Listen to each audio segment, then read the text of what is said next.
what you're seeing here is what's called the cruise stage.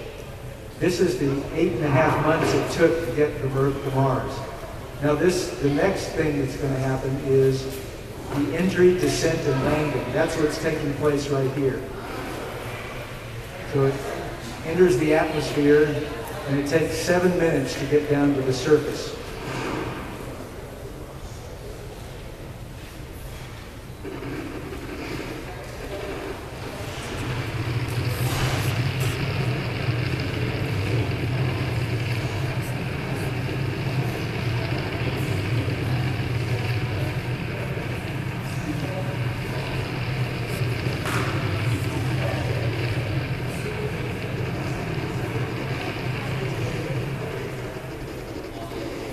So you can see that they're controlling the spacecraft as it's coming through the atmosphere. They're controlling it like it was an airplane.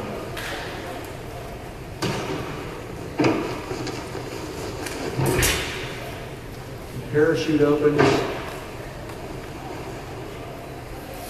Then the heat shield drops away. That allows them to look at the ground with their radar. And then at about 200 miles an hour, the spacecraft drops out of the back shell, turns on its rocket engines, and then heads down towards the surface.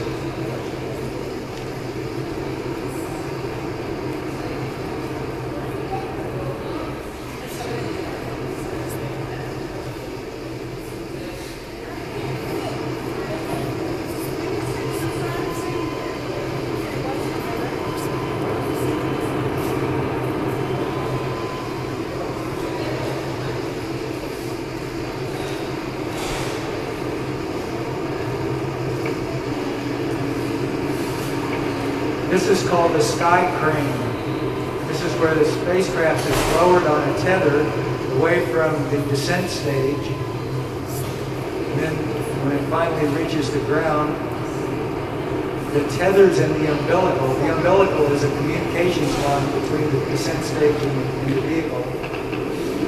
Those lines are cut and the descent stage goes flying off to another part of Mars and crash lands.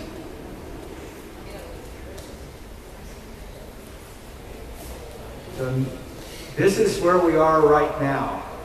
So this is when the science operations start. We've successfully landed on Mars. Now we're going to start the scientific operations to try to find out if Mars was ever a habitable planet. Habitable meaning, could it have supported microbial life?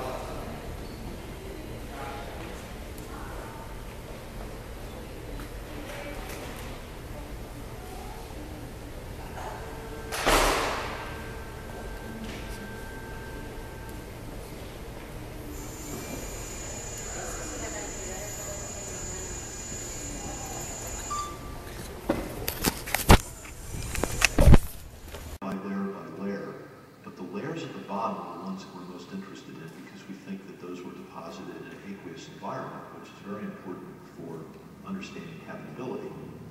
What you can see here now is that we're about to land very close to the center of the landing ellipse, and we have a couple of different routes that we can take.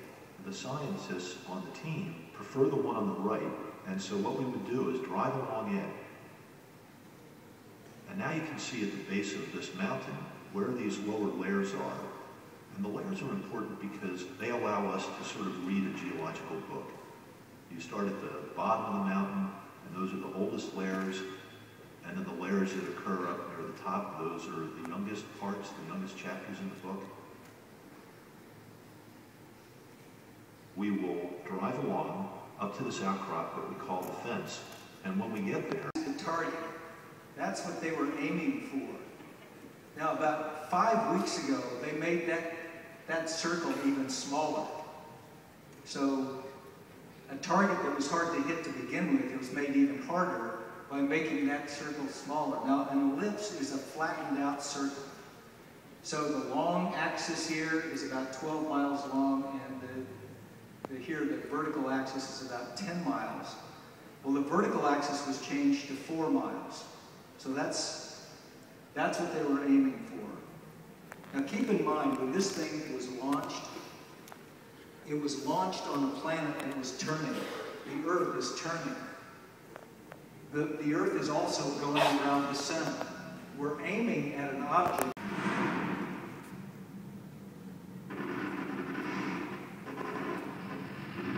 Hitting the atmosphere at about 13,000 miles per hour, the spacecraft begins to slow down.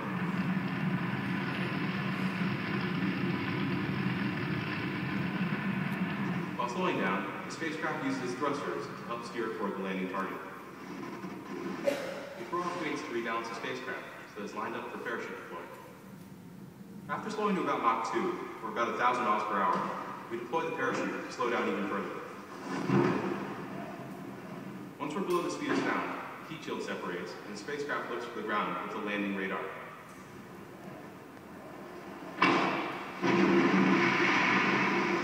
Once we reach an altitude of about 1 mile, the spacecraft drops out of the back shell at about 200 miles an hour. It then fires up the landing engines to slow it down even further.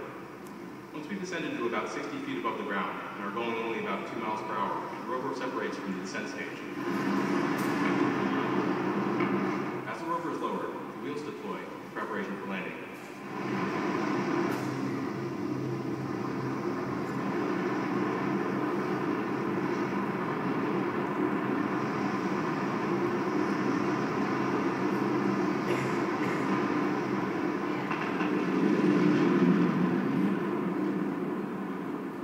Once the rover is on the ground and touchdown has been detected, the descent stage cuts the rover loose. It flies away, leaving Curiosity safe on the surface of Mars.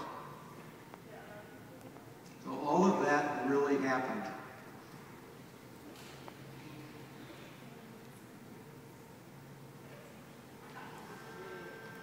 This is what's coming up. One of the first things Curiosity does after landing is to deploy the mast, which supports many cameras and instruments.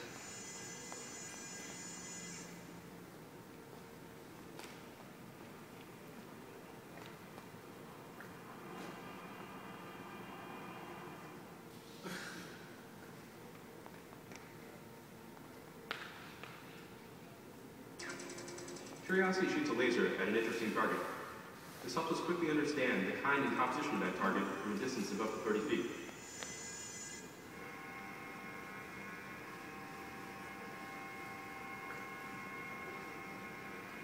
If the target's worth a closer look, Curiosity can drive up and inspect it with the instruments and tools at the end of its arm.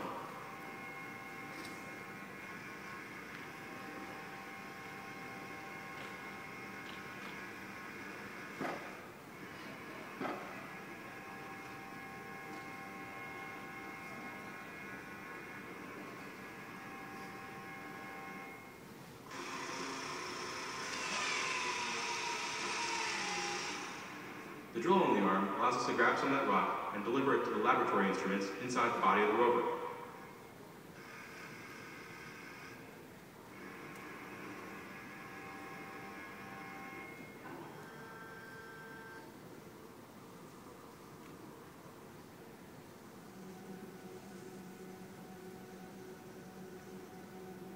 Those instruments can tell us even more about the mineral composition, getting us closer to understanding whether life could have existed on Mars.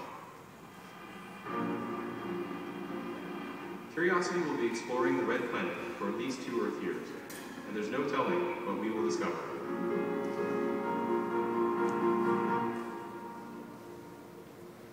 Now, 2 Earth years is roughly 1 Martian year. It takes Mars about 680 days to go around the sun, so that's their year.